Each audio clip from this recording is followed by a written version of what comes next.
सदा सर्वदा योग तुझा घडावा, तुझे कारणी देह माझा पडावा.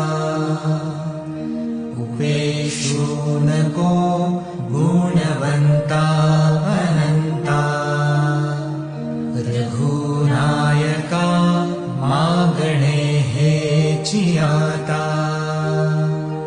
जय जय रघुवीर समर्थ.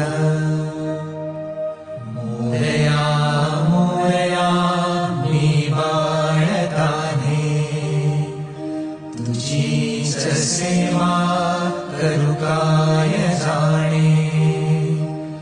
अन्याय माझे कोट्या